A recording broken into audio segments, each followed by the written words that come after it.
Good morning students. आज हमें numerical लगाना है वन वे स्लैब का। ये क्वेश्चन दिख रहा है, design a simply supported roof slab for a room 7.5 metre into 3.5 metre clear in size. The slab is carrying an impose load of 5 kN per meter square. Use M20 concrete and Fe415 steel and width of the bearing is 200 mm। ठीक है, तो इसमें सबसे पहले given data हमारा LY जो longer span है 7.5 metre, जो शॉर्टर स्पेन है 3.5 metre. Super impose load 5 kN per meter square और विड्थ ऑफ बियरिंग 200 mm और M20 एंड Fe415 स्टील। ठीक है, तो इसमें स्टेप 1 हम पहले निकालेंगे क्या, LY upon LX, longer Spain upon shorter Spain. ठीक है, 7.5 मीटर डिवाइड बाई 3.5 मीटर, वो 2.14 आ रहा है, यानी 2 से ज़्यादा है तो one way slab. Clear. Step 2 पे आते हैं। डिफ्लेक्शन क्राइटेरिया से इफेक्टिव डेप्थ हमको निकालना है, इफेक्टिव डेप्थ हमको निकालना है, जो कि हमारे IS कोड में पेज नंबर 37 पे दिया हुआ है, पेज नंबर 37 पे दिया हुआ है। जो डिफ्लेक्शन का रेशियो होता है L/D का रेशियो सिंपली सपोर्टेड के लिए क्या होता है, वही मैं आपको दिखाना चाह रहा हूँ। देख लीजिए, आपके कोड में पेज नंबर 37 पे दिया हुआ है, L/D का जो रेशियो सिंपली सपोर्टेड के लिए 20। ठीक है, वही चीज़ मैंने यहाँ पे आपको दिखाई।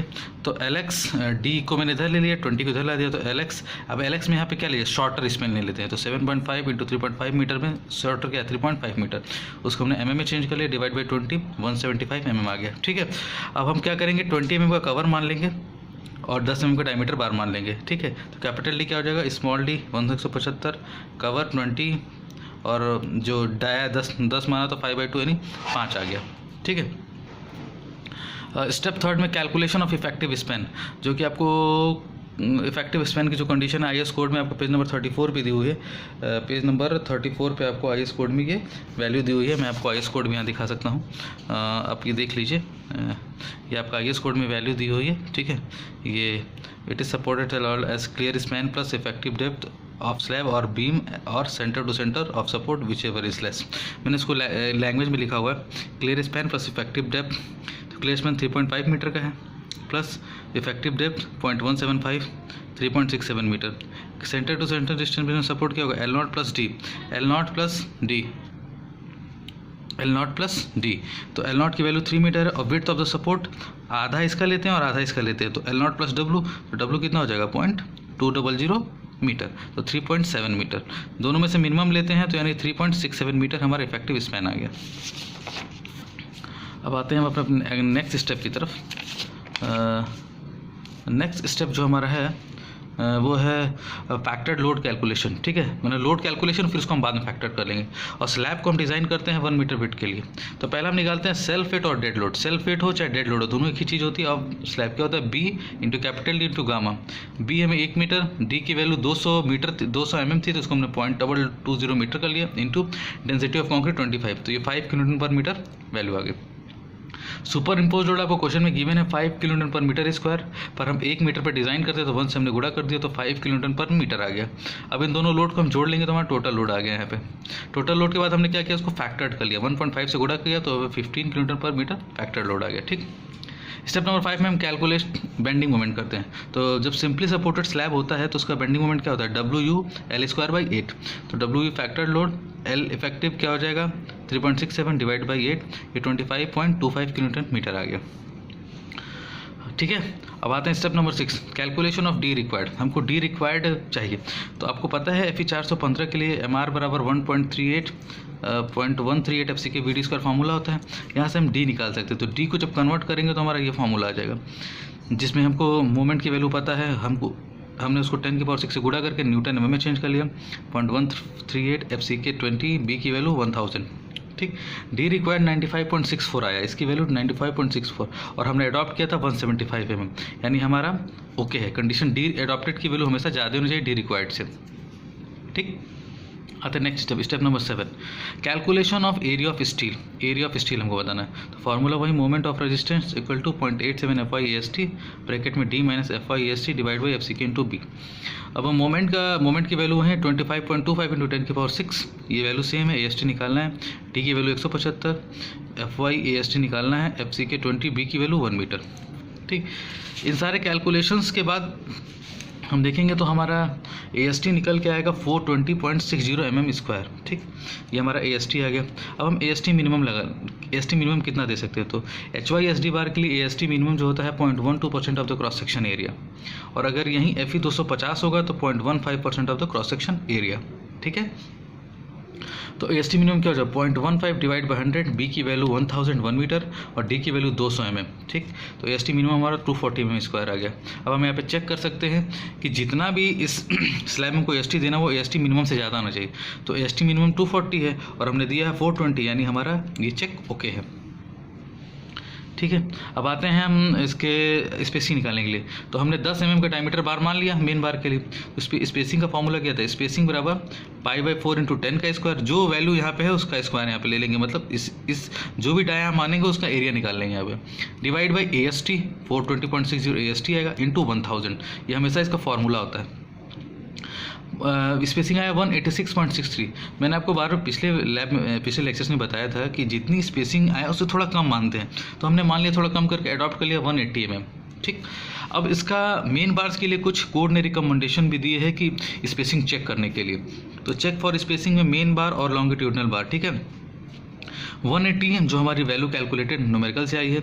दूसरा 3D और 300 mm, ये हमारा कोड का रिकमेंडेशन है।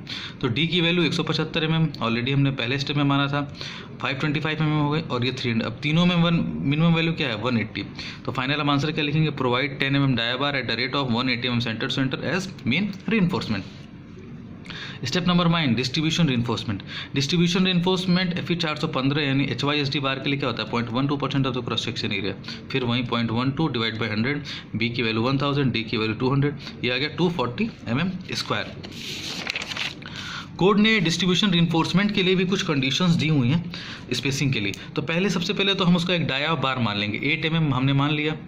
स्पेसिंग π/4 8² डिवाइड बाई AST ये किसका लेंगे, ये डिस्ट्रीब्यूशन का लेंगे। तो डिस्ट्रीब्यूशन में कितना आया था 240 एरिया आया था इंटू 1000, तो ये आ गया 209 mm। हमने बोला थोड़ा कम करके अडॉप्ट करते हैं, तो हमने 200 mm को अडॉप्ट कर लिया। ठीक, अब इसके लिए भी कोड ने एक रिकमेंडेशन दिया हुआ है। ये तो न्यूमेरिकल वैल्यू से आया हमारा 200 mm, इसके लिए 2 कंडीशंस दी हैं कोड ने हमें। IS 456/2000 ने हमें 2 रिकमेंडेशन दिया हुआ है, 5D और 450। तो D की वैल्यू 175, तो हमने गुणा किया तो 875 हो गया, और 450। इन तीनों मिनिमम क्या है 200 mm। अब हम क्या करेंगे कि provide 8 mm dia bar at the rate of 2 mm centre to centre as distribution reinforcement. आपको क्लियर हो गया यहाँ तक? हम ऐसा आंसर लिख लेंगे क्योंकि तीनों में मिनिमम क्या है 200 है। ठीक, अब आते हैं नेक्स्ट स्टेप पे अपने, चेक फॉर शेयर। अब शेयर में हम क्या चेक करते हैं कि वही tau c is greater than tau v, हमेशा से ही चेक होता है। टाउ वी होता है हमारा नॉमिनल शियर स्ट्रेस, टाउ सी होता है हमारा design shear strength of concrete. ठीक, अब उससे पहले हमें ये पता लगाना है कि हमारा क्रिटिकल सेक्शन कहाँ काम करेगा सिंपली सपोर्टेड पे। तो critical section occurs at the support, यानी सपोर्ट पे हमारा क्रिटिकल सेक्शन काम करेगा। तो हम क्रिटिकल सेक्शन पे शियर फोर्स निकालना है, फैक्टर्ड शियर फोर्स, फिर फॉर्मूला लगा लेंगे हम अपना। तो फैक्टर्ड शियर फोर्स का फॉर्मूला WU × L, U का मतलब यहाँ क्या, तो फैक्टर्ड ऑलरेडी है ये, WU × L/2। WU UDL load 15 का लग रहा है, L लेंथ कितने 3.6 मीटर 3.67 मीटर डिवाइड बाई 2, ये आ गया 27.52 kilo newton. Tau v nominal shear stress, जो कि आपके पेज नंबर 72 पे आपको दिया हुआ है इसका formula, VU divide by B × D, 27.52 × 1000, इसको हमने न्यूटन में बदल लिया, B को हमने mm में रख लिया, D को हमने 175 mm में रख लिया। जब हमने कैलकुलेट किया तो 0.15 न्यूटन पर mm² टाउ वी की वैल्यू आई। अब अगला नंबर आता है हमको टाउ सी निकालने के लिए। ठीक है, तो टाउ सी हम किससे निकालते हैं, परसेंटेज रीइंफोर्समेंट से। तो हमको पता है स्लैब में फॉर मिनिमम AST के लिए हम निकालेंगे, तो मिनिमम AST की होती है 0.12% of the cross section area. और टाउ सी को निकालने के लिए मैंने आपको पहले बताया कि 73 पेज नंबर पे एक टेबल दिया हुआ है जिसकी सहायता से हम निकालते हैं। वो टेबल को मैं आपको यहाँ दिखा रहा हूँ, देखिए इस टेबल को गौर से देखिए, तो उसमें एक चीज़ हमको पता चल रही है कि लेस देन और इक्वल टू, ठीक है, जो 0.15 है 0.25 की वैल्यू बढ़ती जा रही है, उसकी फिर वैल्यूज़ बढ़ती जा रही है। यानी 0.15 या उससे कम पे जो वैल्यू आएगी 0.28 आएगी M20 के लिए, क्योंकि हमारे क्वेश्चन में M20 क्वेश्चन में गिवन है कि M20 पे हमको डिज़ाइन करना है। यानी चाहे 1.5 बोलिए चाहे 1.2 बोलिए, क्योंकि हमारा परसेंटेज ऑफ रीइंफोर्समेंट क्या है 0.12% है। तो 0.12% पे टाउ सी की वैल्यू क्या हो जाएगी, आप यहाँ देख सकते हैं 0.28 M20 के लिए, तो हम यहाँ पे इसको क्या लिखेंगे 0.28 रख लेंगे। अब टाउ सी की वैल्यू 0.28 और टाउ वी की वैल्यू 0.15 न्यूटन पर मीटर स्क्वायर, यानी हमारा स्लैब क्या कर रहा है, slab is safe in shear, यानी जो हमारा स्लैब है वो शियर में सेफ है। अब आते हैं हम अपने चेक फॉर डिफ्लेक्शन के लिए। चेक फॉर डिफ्लेक्शन का आपको एक IS कोड के पेज नंबर 38 पे एक टेबल दिया हुआ है जिसके थ्रू हम लोग निकालते हैं। मैं आपको वो टेबल दिखा दे रहा हूँ। ये है परसेंटेज टेंशन रिइंफोर्समेंट और मॉडिफिकेशन फैक्टर। ठीक है, चलिए आते हैं फॉर्मूला इसका क्या, देखिए फॉर्मूला यहाँ पे लिखा हुआ है FS बराबर 0.58 into FY area of cross section of steel required, area of cross section of steel provided, ये फॉर्मूला लगता है।